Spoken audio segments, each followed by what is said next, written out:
Hola, muy buenas a todos y bienvenidos a mi primer vídeo del canal.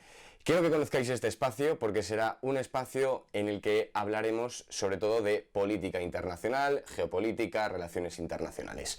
Para estrenarme, como no podría ser de otra manera, toca hablar del tema de actualidad por el momento, el coronavirus. ¿Cómo han enfrentado los distintos países la pandemia mundial? Bueno, aquí haré una pequeña recopilación de medidas y respuestas de diferentes gobiernos, que evidentemente no estarán todos, pero sí los que creo que pueden suscitaros un mayor interés. Me llamo Diego Recuenco, soy periodista y aquí va mi vídeo. Quiero comenzar con el más significativo de todos, aquel país que asegura haber erradicado ya la segunda ola. Este no es otro que la Nueva Zelanda de Jacinda Ardern. Durante meses, este país ha suscitado las alabanzas del mundo entero por su rápida estrategia de eliminación del virus. Y parece que sus ciudadanos también lo han visto con buenos ojos, porque el pasado 17 de octubre, Jacinda Ardern revalidaba su mandato en las urnas con mayoría absoluta, algo que no sucedía en el país desde la reforma política de 1996.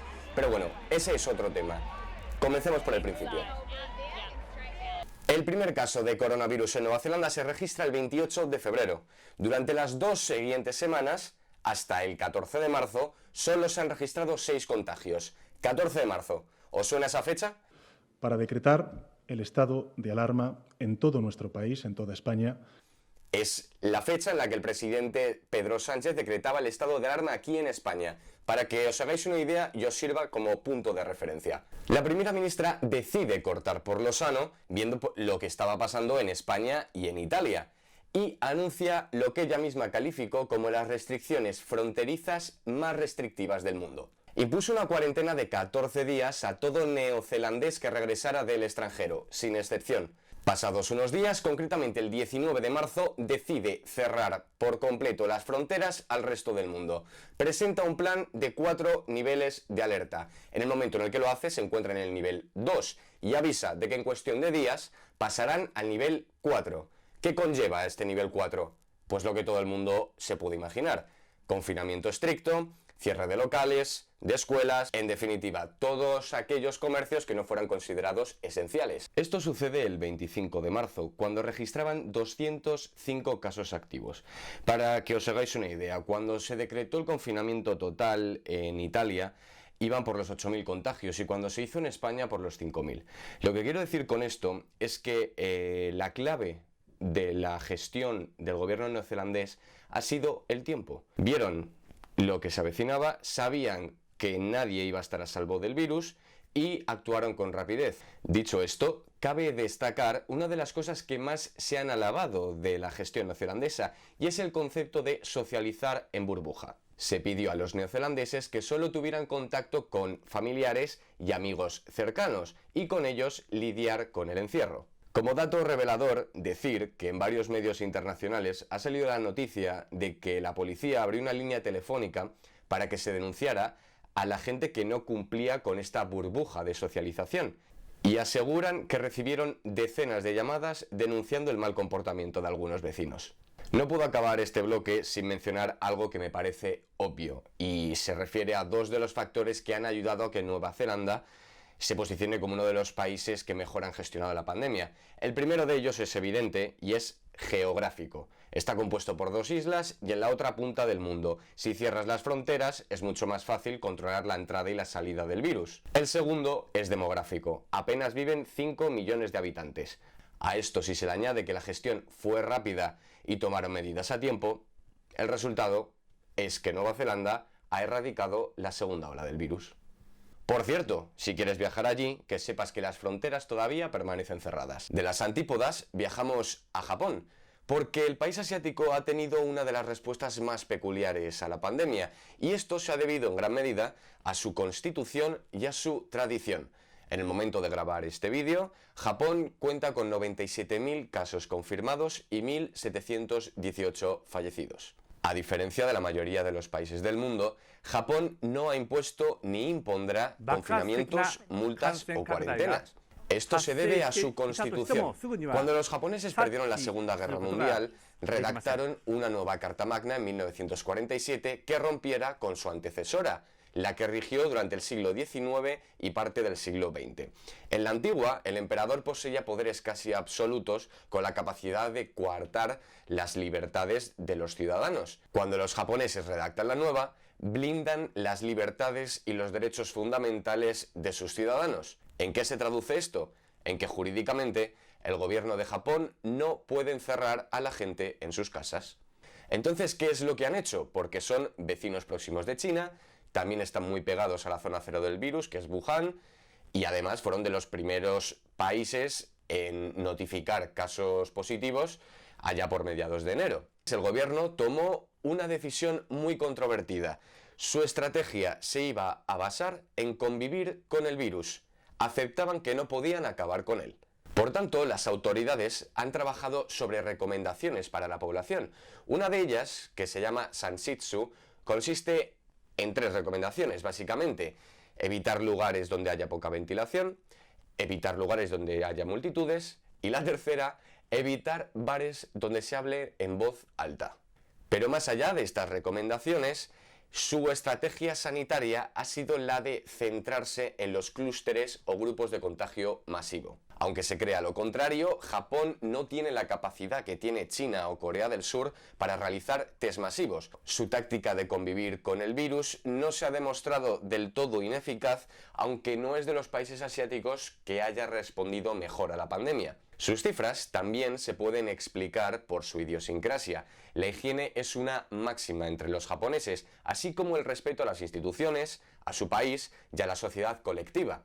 No aceptan órdenes como tal, sino que se basan en la autodisciplina, digamos. Ellos lo llaman jisuku. Es decir, han basado toda su estrategia o táctica frente al virus en la responsabilidad individual y colectiva. Y como las autoridades no tienen poder para poder obligarles a seguir las recomendaciones, el garante de que ello se cumpla es la presión social. De hecho, un estudio de la Universidad de Doshisha dice que el uso generalizado de las mascarillas entre los japoneses no obedece al deseo de frenar al coronavirus, sino a la presión social, al miedo de lo que otros puedan decir. ¿Puede ser este el legendario sentido de la honra de los japoneses? Si hay un país que ha levantado mucho debate durante estos meses de pandemia, ese ha sido Suecia. El país nórdico se ha convertido en el epítome perfecto del liberalismo a ultranza. Su estrategia ha sido la de la mayor normalidad posible. Ni cierres de aeropuertos, ni de escuelas, ni de comercios. En el momento de grabar este vídeo, Suecia cuenta con 110.000 casos confirmados y 6.000 fallecidos. Si lo comparamos con sus vecinas Noruega y Finlandia, que apenas llegan a los 15.000 casos confirmados, su estrategia les ha podido salir mal. Sí es cierto que ni aún así Suecia se encuentra entre los primeros 40 países más afectados por la pandemia. No obstante, me parece interesante mencionar que tal vez Suecia no haya tenido tanta manga ancha a la hora de encarar el virus. Hay un estudio en internet bastante completo y que podéis descargar gratuitamente que aduce que Suecia sí que ha tomado varias medidas restrictivas frente al virus. También os aviso, aunque aquí para ellos la palabra restrictivas no tiene ni de lejos la misma connotación que puede tener para el resto de los europeos, que sí que han tenido unas medidas restrictivas mucho más duras. Sin embargo, ahora, en la segunda ola, Suecia sí que ha anunciado que impondrá medidas más restrictivas que las anteriores ante el repunte de casos que está viviendo el país. Continuamos en Europa para hablar de un país que se puso como modelo de contención al virus en la primera ola. Ese es Grecia. Es un ejemplo perfecto de país que lidió con el virus sabiendo los pocos recursos que tenía disponibles. No hace falta recordar la tragedia griega de 2008 y cómo se ha ido debilitando su sistema público tras años y años de recorte. Hay un artículo muy completo en la agenda pública del país, escrito por Georgia Nakou, que explica los factores que le pudieron dar ventaja a Grecia sobre el resto de sus vecinos de Europa Occidental. El primero fue, como en el caso neozelandés, el tiempo. Registraron su primer caso 3 o 4 semanas después que el resto de los países europeos. Sabiendo esto y viendo lo que pasaba en España y en Italia, actuaron con rapidez. Cancelaron todos los eventos multitudinarios, cerraron las escuelas e impusieron un confinamiento de forma gradual desde el 9 hasta el 22 de marzo.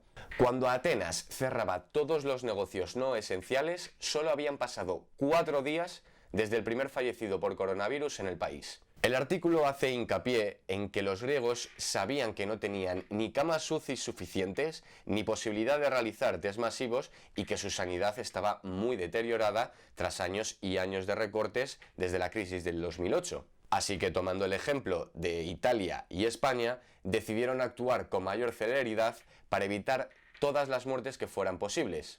Y les funcionó. Pero parece que ahora las cosas no les van mejor. El primer ministro ha decretado el toque de queda en las zonas más afectadas por el virus para evitar que la gente se junte en plazas y parques después de la hora del cierre de locales. En el momento en el que estoy grabando este vídeo, Grecia registra 32.000 casos activos y 581 fallecidos, muy por debajo del resto de los países europeos. Me gustaría aquí mencionar a varios países de América Latina, pero creo que la mayoría de ellos han seguido unas restricciones muy parecidas a las que hayamos podido vivir en Europa. Pero sí que quiero mencionar dos datos curiosos que tienen que ver con América Latina. El primero es que en Panamá, el mismísimo presidente de la República anunció en Twitter, durante la primera ola, que una de las medidas restrictivas que se iban a tomar iba a ser la separación por sexos entre hombres y mujeres para salir a la calle. ¿Para qué? Para evitar las relaciones sexuales y la propagación del virus. El segundo dato tiene que ver con Filipinas y Argentina. ¿Qué tienen en común, me podréis decir? Pues que ambos compiten por ser el país con el confinamiento más largo del mundo. La capital filipina, Manila, lleva 7 meses y medio de encierro y la capital argentina, Buenos Aires, va por el mismo camino, casi 7 meses. Los ciudadanos, como os podréis imaginar, están hartos de esta situación, pero por las declaraciones de los presidentes de ambos países no parece que vayan a relajar estas medidas restrictivas y continuarán en el futuro. Sobre todo por parte de Rodrigo Duterte, presidente de Filipinas, que decía esto en televisión para que la gente no saliera de su casa. Pati mga barangay na pagkaginulo at nagkaroon ng okasyon na lumaban at ang buhay ninyo ay nalagay sa alanganin, shoot them dead. Este hombre da para muchos vídeos, yo tengo especial interés por lo que sucede en Filipinas, así que seguro que habrá vídeos sobre Rodrigo Duterte y Filipinas más adelante en el canal. Y hasta aquí mi primer vídeo del canal, espero que os haya gustado. Si así ha sido, ya sabéis, pulgar arriba, suscribíos y recordad, no leáis las noticias, comprendedlas. Hasta la próxima.